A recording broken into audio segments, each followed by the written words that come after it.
I'm in my animation composition library, and recently I've been looking into the Python scripts. Let's see. Right, the composite images and generate layers Python scripts. And I've been trying to refactor these to be a little bit easier to read and also work with in the future. And generally, I'm pretty satisfied with where I got. There are some things that I would change in the future, but for now, I'm okay with this. And actually, in the future, the thing that I would want to change is implementing this in Rust, because that's going to be faster. But now I'm going to look at my shell scripts. And very generally speaking, I'm at the point with these shell scripts where I don't really want to use shell scripts. The reason is because I'm probably going to want to add these to a server eventually, and I don't necessarily know what I'm going to be using on that server. It's not going to be a very similar environment.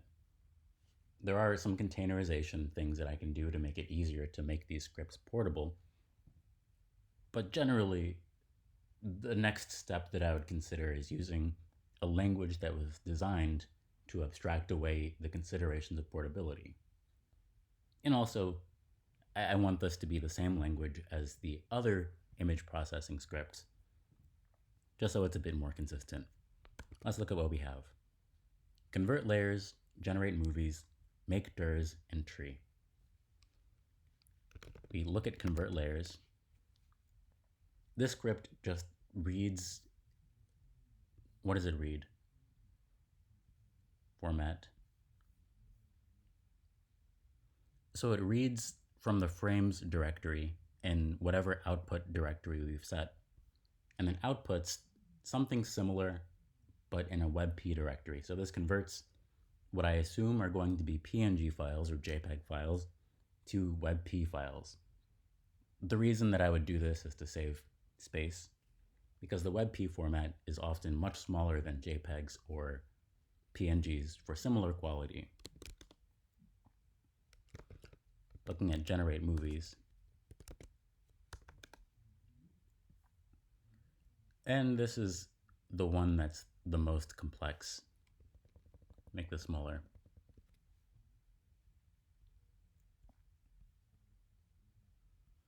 So essentially what this does is it runs this task that's defined as a function on line 11. Where is that called?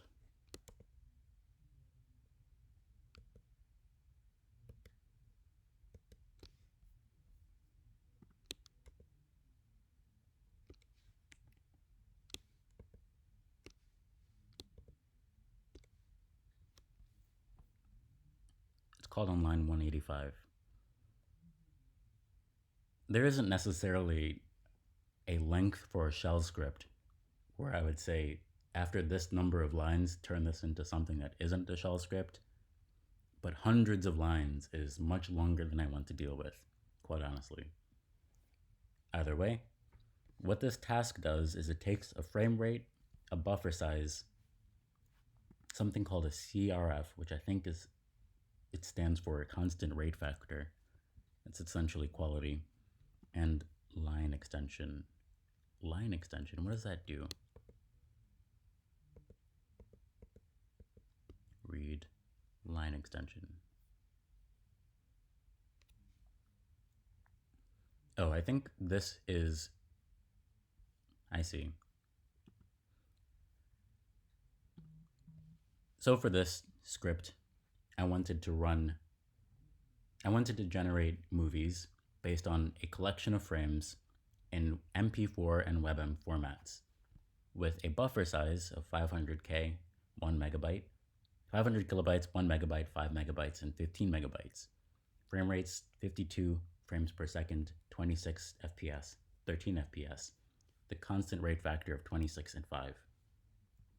So the reason that I wanted to do this was to be able to compare the file size and quality with MP4s and WebMs with various different buffer sizes. This is a matter of memory. Various different frame rates. This is a matter of animation speed. And various different qualities, just to see if changing the quality with one collection of settings was actually a significant savings. The reason that I chose 26 and 5, because I generally work in 1s, 3s, 5s, 13s.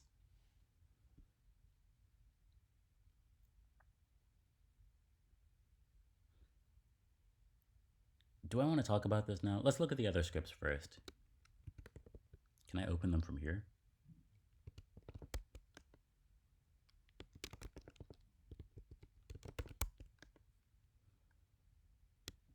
Alrighty. I don't remember which ones I have left. Make ders. Right. This just makes the standard directories where the output and input is going to be stored. And tree, I think, just reads the files. Yeah, it uses the tree command, which is only installed on this. It's not necessarily, actually it isn't a default command on most Linux distributions. I had to install that. So something that I don't like about using shell scripts is it isn't tremendously clear what the requirements are going to be. If I were using Docker, then it might be easier to specify those. But I'm not. If I had this uploaded to GitHub, for example, I would need to specify this in the README, that these are the dependencies. You need to install this before you actually run this code base. And that's not a problem. I just don't really want to. So let's look at this code. I remember line 34 through 59, then 69 through 97. These do the same thing.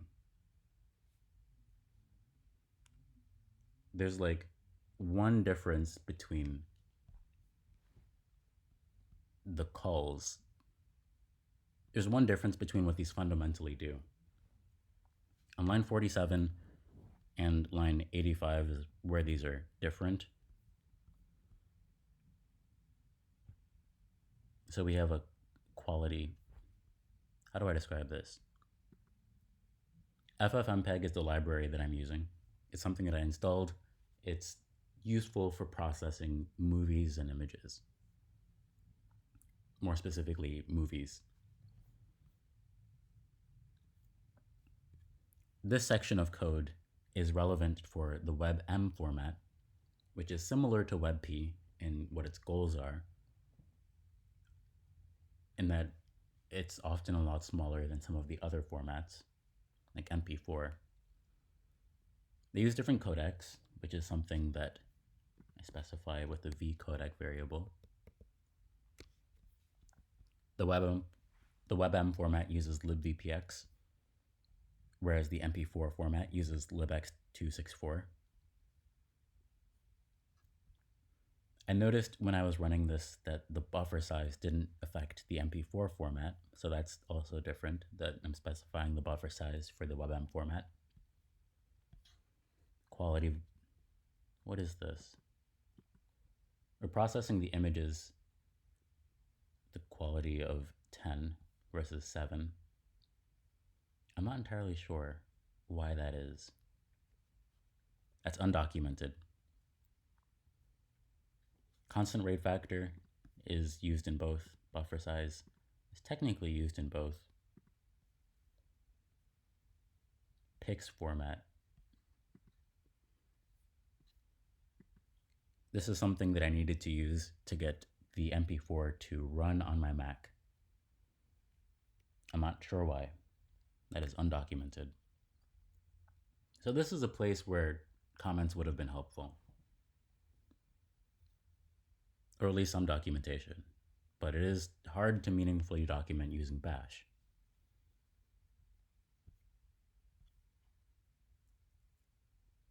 Is there anything else that I want to say about this?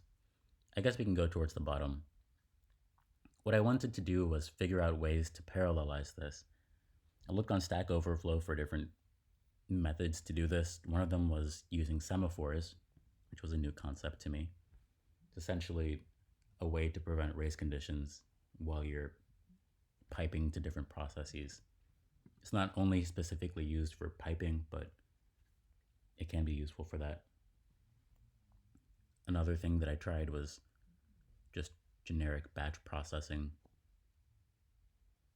Run with luck. I think that's with semaphores.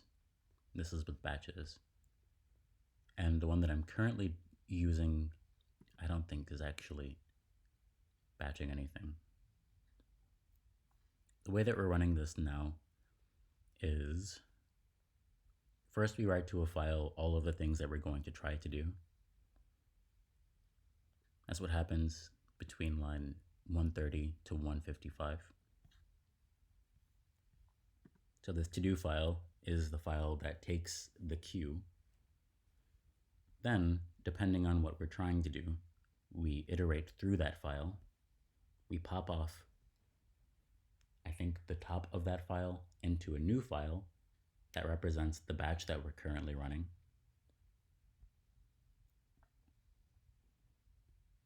We run the task, as you can see on line 185. And then for each line in the active file, in the file that has the active queue, we replace each line that we've processed specifically with, we just add the string done to the beginning. The reason that I did it this way is I wanted to be able to watch the file as the script was running to see where there were issues. Part of the difficulty as I was debugging this entire process was I would get to the end of this entire thing, and because we were using files, sometimes very large, it would take a long time to run. I think at some point with all of the options that I was using, let's see, 1, 2 times 3 times 4 times 4. So 16 times 12. Wait, no, is that right? 16 times 6. I'm not going to do that math, but that was a lot of files, and it took about a half hour to run. So I wanted something visual to make sure that I could track what was going on. And I think I have a video where I actually run through that process. I think that it's about the clown animation pipe debugging is what it's called on YouTube. So this script does what I wanted it to do.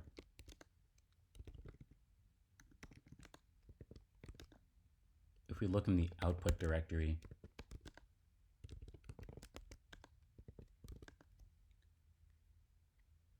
you can see frames, logs, output. These are the directories that were made with the makeDirs.sh script. These are the frames. They are numbered and read, hopefully in order.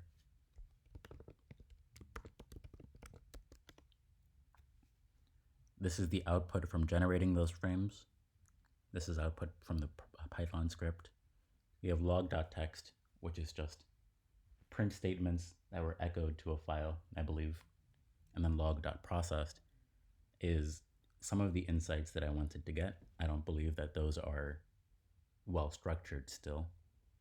I think that I did something to those.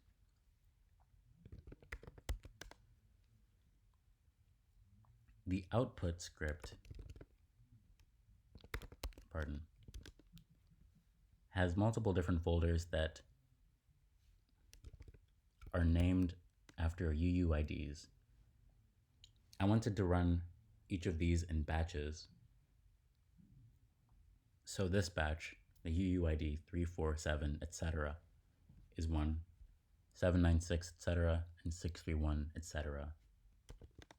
are their own thing.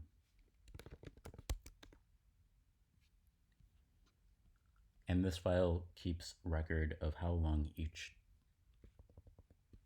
item took to generate. So this says that there's a file called video.fps52.crf26.mp4. Took 9 seconds to generate, is 6 megabytes total, belongs to the 347, etc. UUID. And these are the times that I ran them. So this is June 30th. And I actually like this log file format a lot. I think that this is pretty helpful, but it's pretty opaque. You wouldn't be able to guess very easily where that came from.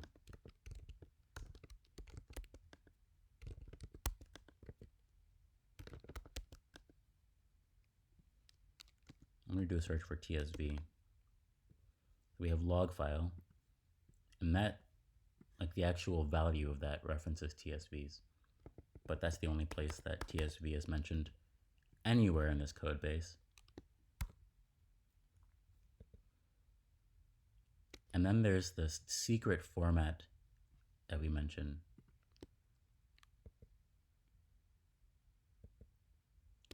Right. On line 57, we are streaming the output. We are appending that to the end of the log file. And we have a separate version of text that we echo to the console. Standard out. So I don't like this code right now because it's so brittle. I don't remember all of the decisions that I made or why. I want to implement this entire code base in Rust. I like the idea of making a video where I go into details about how I would refactor this in Bash, like I made with my Python videos. I want to say that I have like 7 of those, but for this specific code base, I do not want to refactor it. I want to re-implement this in Rust. Just because I'm not going to remember why I made certain decisions, and it's hard to read. I don't think that there are IDEs that make shell scripts. There might be, but I haven't come across any IDEs that make shell scripts easier to work with. But there are IDEs for Rust in Python. I think that's all I want to say today, or for that regard.